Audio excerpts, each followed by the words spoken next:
Ed, let me riff off of what David just said. How frequently, when you're on the receiving end of these periodic debriefings, are lawyers bringing with them experts like David to come in and explain accounting issues, or computer experts to explain efforts, the forensic exercises that have been undertaken?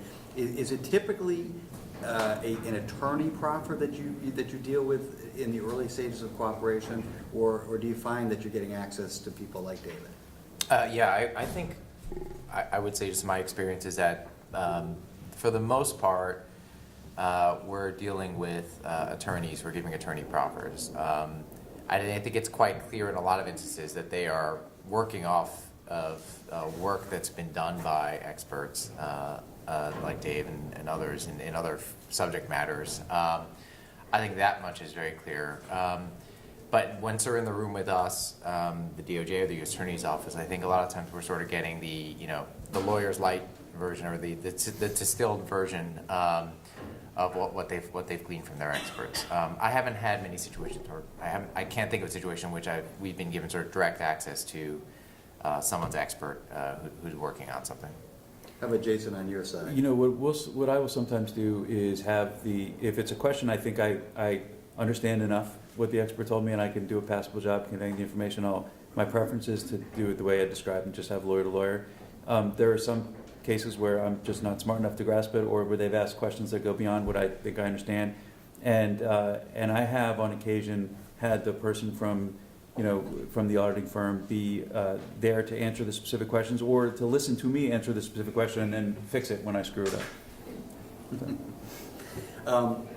Let's talk about the Yates Memo emphasizes the focus on individuals from the inception of an investigation. Ed, the Yates Memo provides that both criminal and civil attorneys should focus on individual wrongdoing from the very beginning of any investigation into corporate wrongdoing. How does that play out in practical terms for you? And how do you ensure that that's the focus from day one? Sure. I think the way I think about it is, and this may not seem intuitive, but for me, what that means in terms of ensuring that we're focused on individuals from the start has a little to do with, I think, what I talked about earlier about sort of being proactive and not necessarily being passive. I think, if I imagine a world in which all we cared about was getting the corporate resolution, then I think by and large we would be content with sort of sitting back, letting the great law firms like Steptoe, who have been hired by the corporation to kind of do their investigative work and come to us, and then we'll negotiate about a dollar amount and any terms of an EPA or an NPA. I mean, I think we would, that would be the world we'd live under. But I think, hand in hand with being focused on individuals and taking, holding accountable individual wrongdoers is making sure that as an office, as a department, that we're taking a much more proactive approach to investigations. So not just accepting what company counsel will tell us, and I'm not suggesting that they would act in bad faith or anything, but just, they may not have the full range of information that we have. Making sure that we're exhausting all of our investigative tools which may go to grand jury, or our subpoena power, trying to get access to documents or individual documents through ways other than just by cutting subpoenas to the corporation. So in my mind, I think ensuring that we're focused on individuals from day one means that we're conducting a very thorough and independent investigation of our own, pressure testing things that company counsel tell us, and constantly not being content with sort of settling. I think Jason brought up this point earlier that in this day and age, especially public companies, there's a tremendous amount of pressure the moment a criminal investigation is initiated. No company wants to be indicted. That would be fatal to a lot of businesses.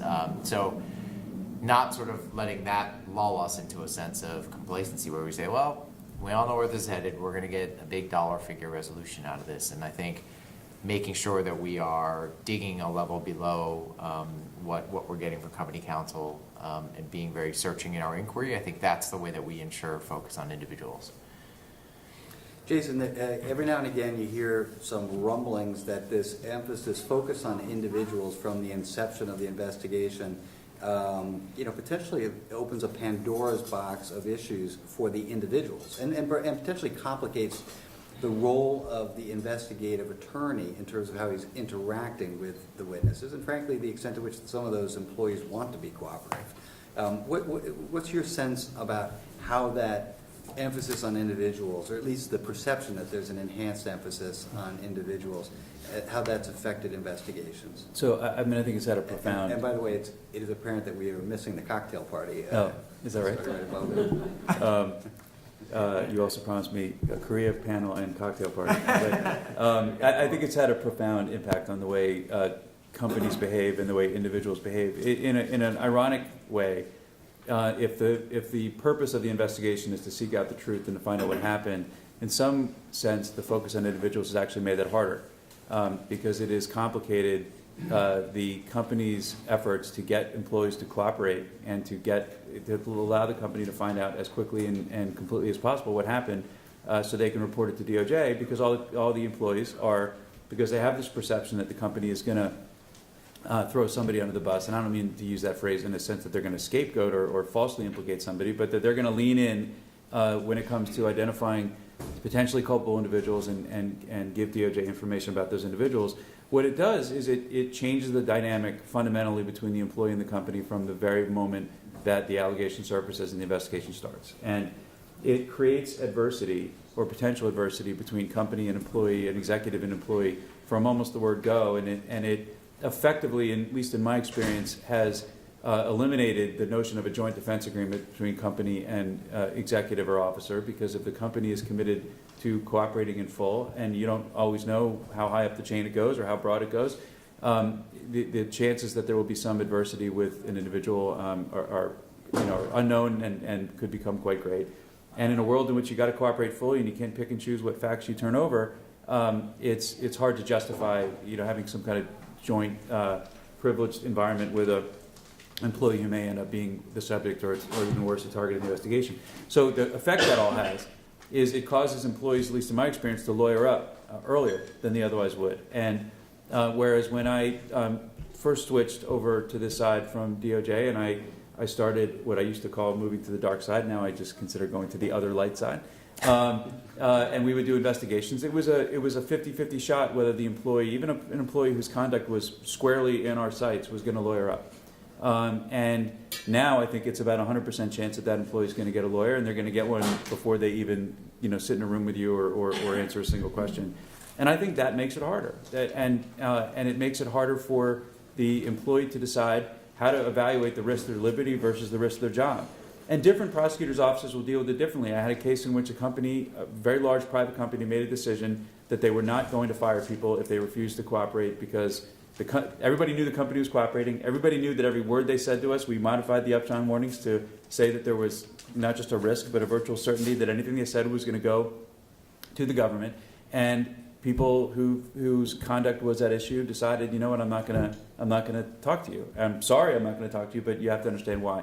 And the company made a decision that they weren't going to terminate anybody. And the U.S. Attorney's Office, in that case, understood that decision and didn't punish the company for it. The company still was able to get a DPA or an NPA, actually, in that case, and completed its cooperation agreement successfully.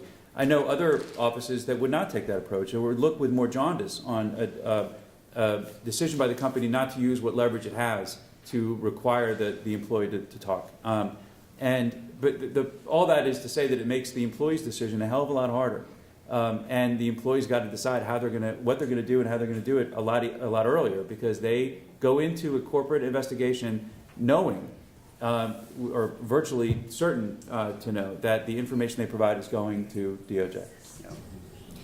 Just a quick follow-up on the upjohn warnings.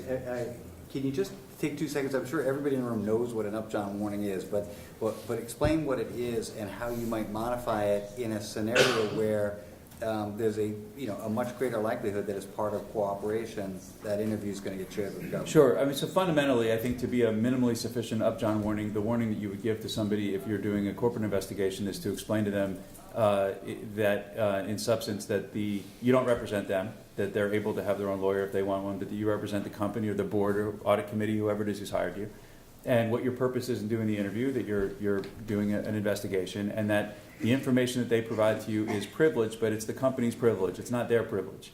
And that the company has the right to waive that privilege and provide that information to third parties, potentially including the government.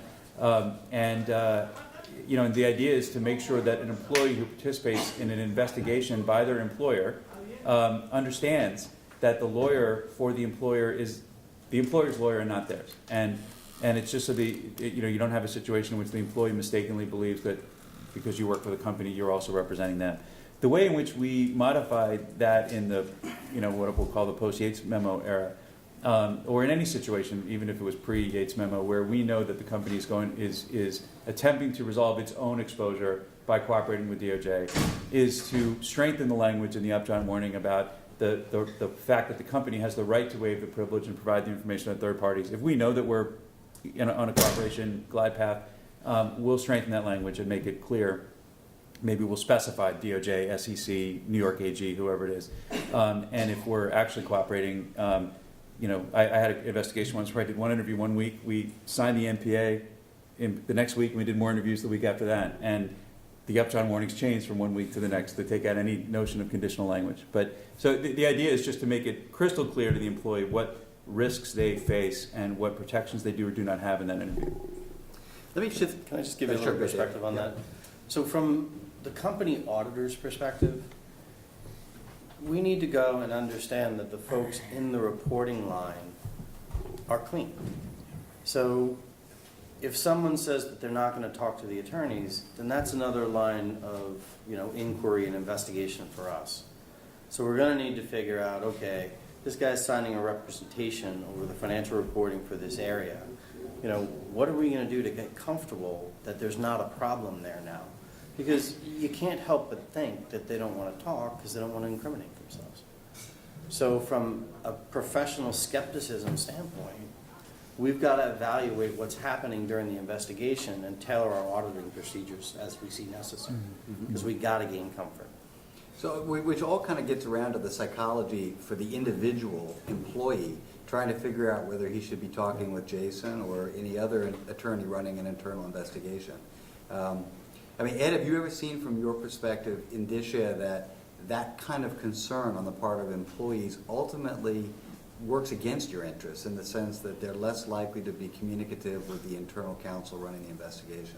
Yeah, I think in the majority of corporate investigations that I've overseen, I would say that I haven't yet encountered a company that said, we're not going to fire you, or that won't have adverse consequences if you refuse to come speak with us. So I would say that it's rare, I guess, in the instances in which I see individual employees who've said, I'm not talking to the company at all. But I would say, I think something that Jason mentioned that I think we've seen more of is increasingly individuals are getting lawyers much more quickly in the process than I think they probably used to.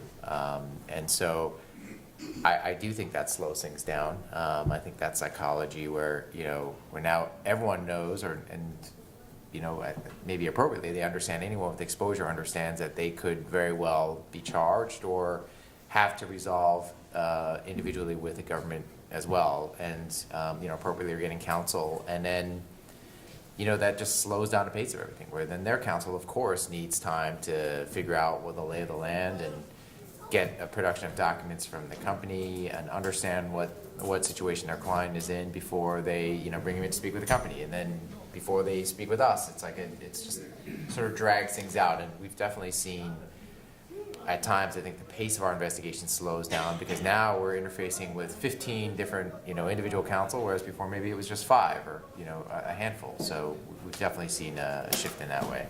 And it's also particularly what is telling to me is that it affects not just people who objectively have exposure, but often you get people who don't have any exposure who get lawyers anyway, because they're and that's how complicated the environments become. I've had investigations where by any objective measure, the person didn't have any exposure whatsoever, but was a critical witness in helping us answer the questions that an auditor or any board would need to know about whether people high up the chain knew, all the questions that David was referring to, and we can't get the answer because the person is terrified of their own non-exposure. And I think part of the dynamic too is maybe when I guess the corporation counsel is sort of figuring out getting counsel assigned, and a lot of times those decisions that they're getting made before anyone has a clear sense of what's been going on. So Yeah. I think sometimes the conservative play is to just make sure you get counsel for the whole bunch of individuals when maybe they don't actually need them. I've heard some people take a look at this exact scenario that starts with what Dave is talking about and sort of spreads to the question of individual representation.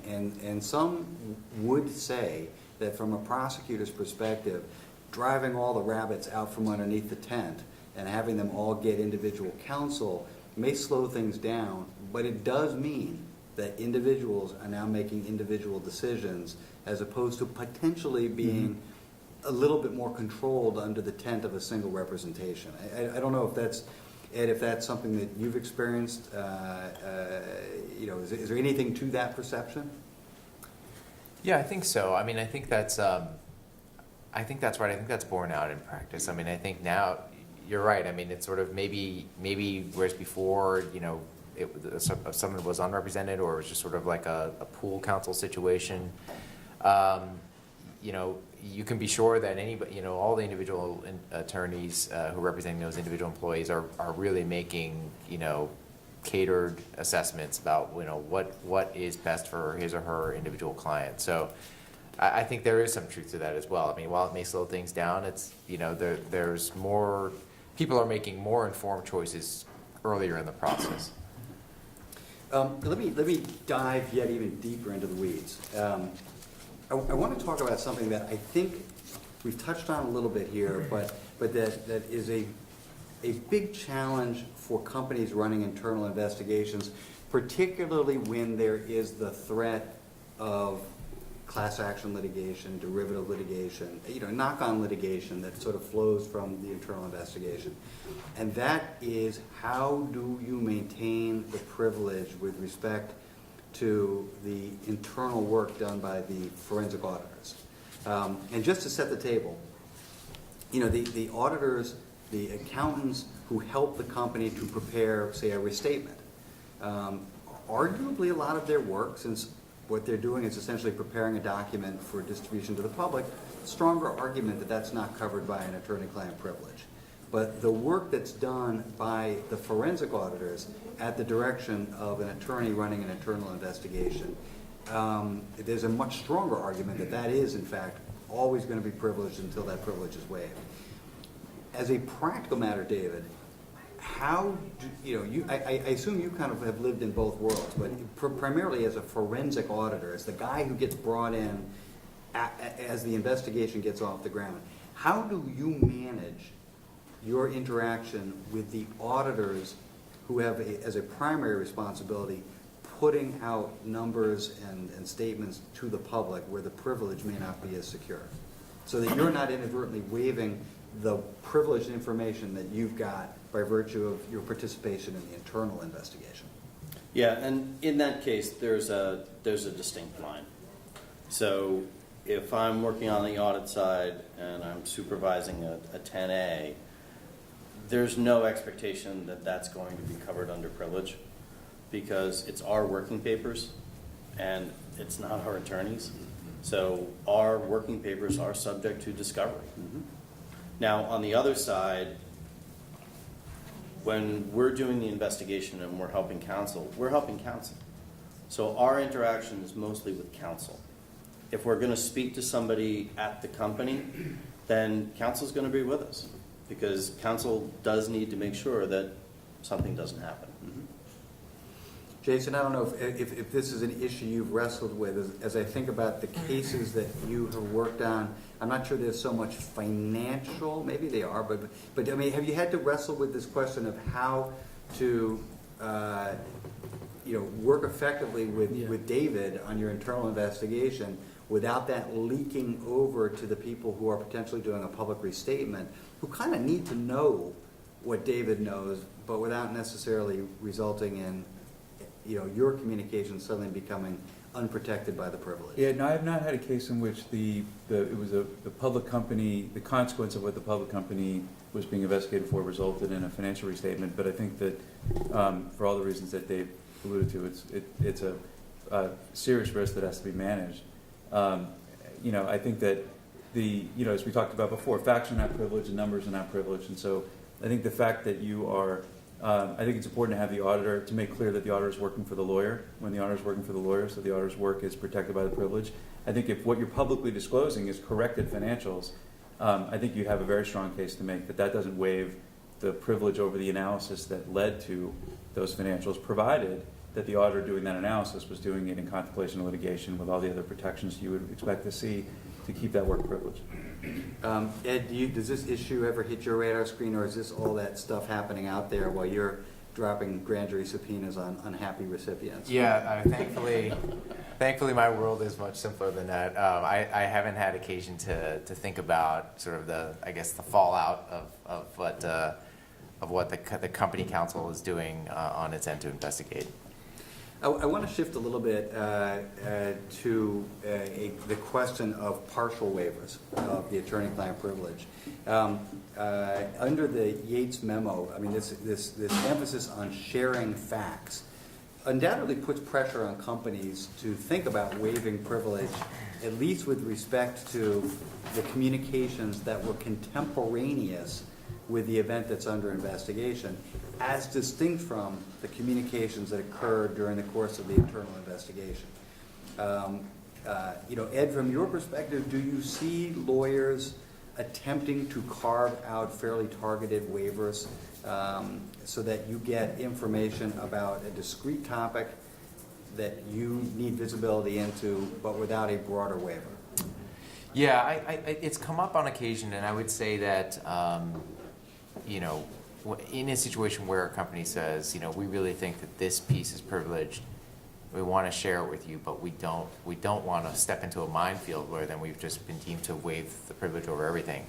I would say that that's when we start having a real serious talk about doing something like a 502D order, which has come up already, but essentially an agreement between the parties that the sharing of a discrete piece of information that's otherwise privileged isn't going to be deemed to be a waiver of the broader privilege, and a court can sign off on that given some other conditions. But I would say in situations like that, when we're all on the same page that we're talking about clearly privileged information on a discrete subject area, that's when I think we start getting into more serious talks about entering into some sort of an order. That said, I think there are situations where a company might say, well, we would love to share this X with you, but we think all of that is covered by the privilege because an attorney was sitting there. And I think just one thing I want to tease out the difference between us. There's a difference between the government saying we demand that you waive privilege, and I think there's a difference between that argument and the argument which we say we respond to a company. We say, well, just because an attorney was sitting in the room, for instance, if there was ongoing discussion of criminal activity, then there probably the crime fraud exception may apply. So maybe that isn't, it would defeat the privilege in that instance. And so I do think there's a distinction between those positions, and it's one that we've had discussions with company counsel about before, where we'll say, you know what, in this situation, we're not going to be satisfied with just sort of a broad invocation saying that you believe this entire category is privileged. We'd like to see a privilege log and see specific documents that you're withholding from us, so that we may have a chance to have a wall prosecutor and agent review that stuff and figure out if we want to litigate that maybe the crime fraud exception applies. So, I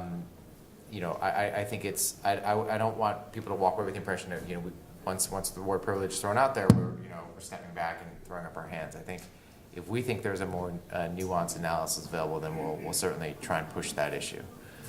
Jason, how about from your perspective, the notion of carving out a particular issue or period of time for a targeted waiver?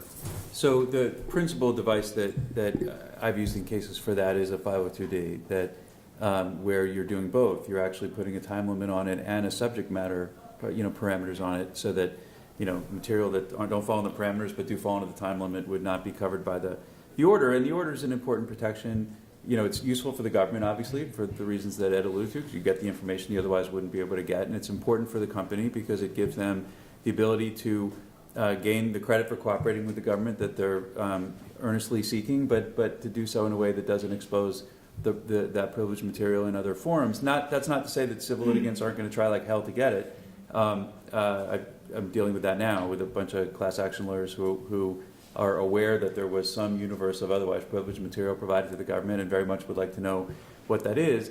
But as Ed said, just because a lawyer's in the room doesn't mean that it's something that should be, unseen forever by the government. But I would say that in my experience, there is, at least, again, this is not something I necessarily attribute to the Yates Memo, and it depends on the facts and circumstances of the case. But just over the last couple of years, anecdotally, I've seen more focus on potential crime, fraud, or potential obstruction in the immediate aftermath of the allegations surfacing within the company, and which often, you'd think, and for any company, you'd hope that they would get a lawyer involved. So that often means that the lawyer's communications with the employees are potentially at play. And I've had a case where DOJ has wanted not just to interview the in-house lawyer who was having substantive conversations in real time with employees who were targets of the investigation, but external counsel, either because the external counsel also had a conversation with the employee in real time, or interview the employee later and to get the employee's side of the story. And even though, under any measure, all of those conversations are privileged, going back to what Ed and I said before, there's an expectation on DOJ's part, even if it's not necessarily crime fraud, but it's central to DOJ being able to understand the culpability of that individual and the integrity of the company's overall conduct in the wake of the allegation surfacing. The expectation is you're going to figure out a way to get that information to DOJ, and DOJ is going to work with you, ideally, to limit the scope of the waiver so that it doesn't come back to bite you later. And just to be clear, the 502D order accomplishes two things. One is the fact that you produce pursuant to the 502D order doesn't constitute a waiver in any other forum. Mm-hmm. And the fact that you produced under a 502D order that is ring-fenced by subject matter and time reinforces the notion that all the other stuff outside the parameters of the 502D retains whatever privilege it had before. Now, if you get, absolutely right, and that doesn't mean that the order is a static thing either. I've had a case where 502D was amended 5 times because as the investigation went in different directions, certain other privilege areas, otherwise privileged areas, became relevant. And so it's a give and take over the course of the government's investigation. But if you get an order, whether it's one time or the 5th time, when you get the order, you got to be really faithful about sticking to it, and because it only protects you if you really adhere to both the time limit and the subject matter limit. Just a heads up to the audience, in about 5 minutes, I'm going to open it up for questions. So if you want to start thinking about questions for the panel, please do. I just want to try to cover a couple other topics before we turn it over to you. Corporate cooperation with indicted individuals. I want to talk about that a little bit. The Yates Memo could not be more explicit that the government is really looking to corporations to think from day one about the roles of individuals and their potential culpability, to be quick to share with the government what they learn, to basically take the stuff that David and his team, at PwC pulled together and get that over to the government. With that as the context, I guess I'll start with you, Ed. If a company wants, does all of that, but also wants to have joint defense agreement communications with the lawyers representing the individuals you're looking at, also wants to pay their bills, also wants to give them access to documents, also wants to let them interview witnesses, also wants to share interview notes, may even want to tell them, the company, what they're telling you, the government. Where in the mix of all of those things, and everything I'm describing to you is stuff that happens, and I wonder where in the midst of all of that, at least you speaking for you, kind of view the line being drawn in terms of stepping away from the spirit, if not the letter, of corporate cooperation. Yeah, I guess, and I think that's a good question, and it's, I would say that I don't know that I've been involved in an investigation yet where we have looked at sort of the positive things a corporation is doing for an individual and sort of counting it as a negative on the cooperation front. I don't think we've done that, and I think the assumption, the operating assumption, I think on our side is that a lot of that is happening, and I think we're always trying to toe the line. I think we obviously want to investigate individuals. We want to make sure that that the corporation is earnestly cooperating with our inquiry. But at the same time, I think we understand individual counsel is going to need to learn facts to represent their clients, and we're not necessarily going to try and impinge on their ability to gain, valid information or through valid sources to figure out sort of the lay of the land that they need to represent their clients. So, at least in the investigations I've been a part of, I don't think we have looked at that critically. I mean, I think there's a fine line, like we've, efforts to assist can sometimes, they can take on a more sinister, none of what you mentioned I think falls in this category, but if a company is saying to their employees, for your own good, you should avoid speaking with the government, or you should do this, or sometimes we have come across instances where the corporation says, "Oh, we're just trying to be helpful to our employees," and to us sometimes that can smell a little closer to shaping testimony or in the extreme obstructing the investigation. But I think the things you mentioned, the categories of assistance that corporations giving to an individual, for me at least, doesn't raise a lot of flags. Jason, have you seen pushback in connection with any of those sorts of things? Yeah, I have. I was going to say I started out in Ed's office, and then I went to work in Baltimore, and then I went to the criminal division, as Mike said. And one thing you learn when you hit that many spots is that not all prosecutors are created equal. So I would the perspective Ed just articulated is one that I would love to have in any case in which somebody was prosecuting my corporate client, but it's not universally held. And I think it depends on kind of, the analysis is complicated and there's no one right answer, but I think it depends on three principal variables. One is the status of the company. Is the company still trying to get cooperation credit? Has it already signed an agreement that obligates it to cooperate? Second is the status of the individuals. Are they targets of the investigation, or have they been indicted? And the third is the nature of the support. I think there's a general acceptance on the part of most prosecutors that you're going to pay people's legal bills, and you're going to continue to do that even after they're indicted and until the case is over. I think there is a balance the company has to strike, just politically, little p politically, between wanting to be supportive of your employees who are indicted but still innocent until proven guilty and show that support, but at the same time not make DOJ think that you're not taking seriously your obligation to remediate and make sure that culpable employees are actually held responsible and removed from the company and at some appropriate time. And so I think the key is, if you want to support your employees, whether that's keeping them employed or helping them with immigration if they're from overseas, or providing support to their family, or just paying their legal bills, I think the key is to make DOJ understand that that doesn't mean you're not in any fully committed to making sure that appropriate action is taken once those employees' exposure is resolved. I think if you're cooperating, if the company's cooperating and the employees indicted, I've had plenty of cases where the U.S. counsel for the employees have asked us to assist them substantively in the preparation of the defense, and I've had to say we don't have a common interest. In fact, we have a contract with the government that obligates us to cooperate in the prosecution of individuals, and for better or worse, your guy is one of those individuals, and so we can't help you. But we'll help you in all the other ways that we can that don't run afoul of that agreement, because we want to show support and we want to, we want you to have a fair shot at defending yourself. All right, so last question, and then I'll throw it out to the audience.